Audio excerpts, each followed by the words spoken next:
First News with Keeler in the morning on WIBX and WIBX950.com. I want to go to John Decker right now from Gray TV.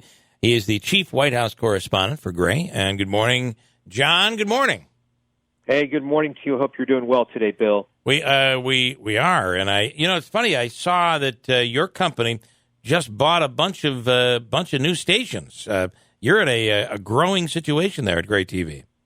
Yeah, we're big and we're getting bigger, and we're now going to be the second largest television broadcaster in the country. We just bought some new stations in St. Louis and Nashville, Las Vegas, and where else? In Phoenix, Arizona as well. So, yeah. Altogether 17 stations. So, yeah, this is a great thing to be at Gray. Couldn't be happier about that. I got to tell you, I get yelled at when I say this, but I'm a Liz Cheney fan. I think that she stood up for what she believes was wrong, despite the political fallout. That to me is a brave human being, and she's in trouble right now. Well, she is, and she will likely lose her leadership post in the House Republican ranks next Wednesday when there's a vote.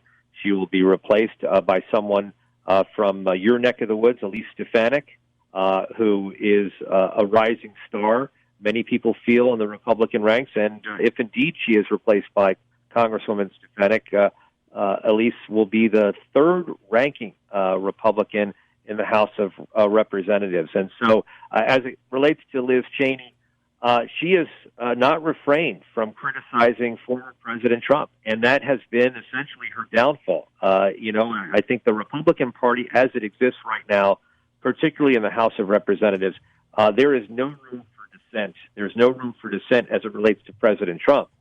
You cannot publicly criticize the former president, if you do, you could get a primary challenge if you're running for re-election.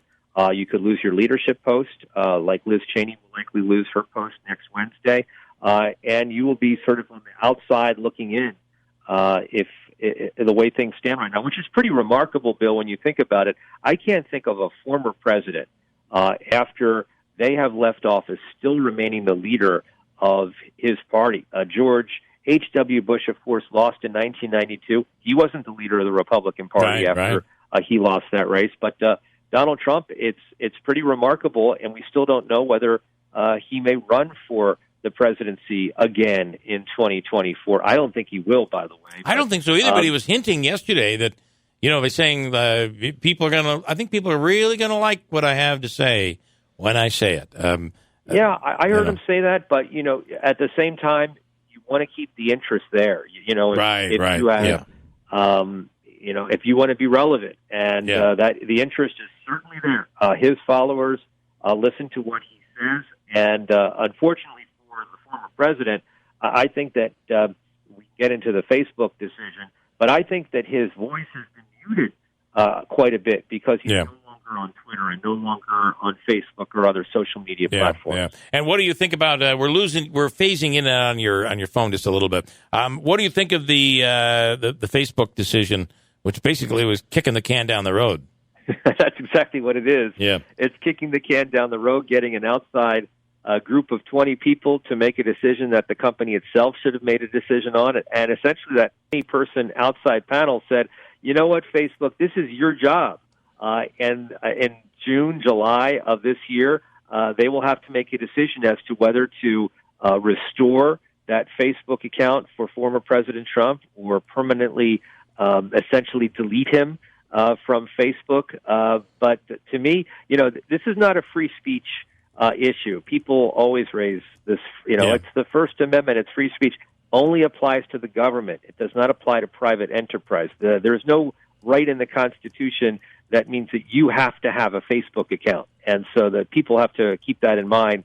At the same time, I don't think you should have one set of rules for one individual like President Trump and another set of rules for someone else like LeBron James. I think you should have, the same process apply to every individual that has a Facebook account. And then finally, Judge blasting William Barr this week. Yeah, this is something that was surprising because you rarely get a sitting federal judge criticizing in the way that U.S. District Judge Amy Berman Jackson did a former attorney general. And we're talking about Bill Barr. She says that he misled the court and the public when he decided that President Trump should not be charged with obstructing Special Counsel Robert Mueller's Russia investigation. She's ordered the release of a 2019 memo prepared by the DOJ's Office of Legal Counsel. So here we are, several years removed from the Russia investigation, and yet, Bill, it is still in the news. Pretty remarkable. It certainly is. In 15 seconds, were you? Did you ride with the fly with the vice president this week? I did. I flew on Air Force Two with Vice President Harris. She did a day trip to Milwaukee, Wisconsin, and had an opportunity to ask the vice president a few questions as to negotiations with Republicans on the infrastructure spending bill. She said she's going to have a number of meetings at the White House with House Republicans and Senate Republicans next week, trying to find some middle ground. But she also said that she would not say whether that $2.3 trillion number is a number that they're willing to come off from. She said she didn't want to negotiate in public. So, yeah, very good visit out to Milwaukee, Wisconsin. She was touting the infrastructure spending bill, and it was an opportunity for me to, obviously make some good connections with this new White House team that's in place with Vice President Kamala Harris. All right, interesting stuff, John. As always, we appreciate it. We'll do it again next week. Thank you. I look forward to it. Thanks a lot, Bill. Have a great day. You do the same. Bye-bye. Thanks so much. John Decker from Gray TV, which has now become the second largest TV company in the United States. Pretty incredible.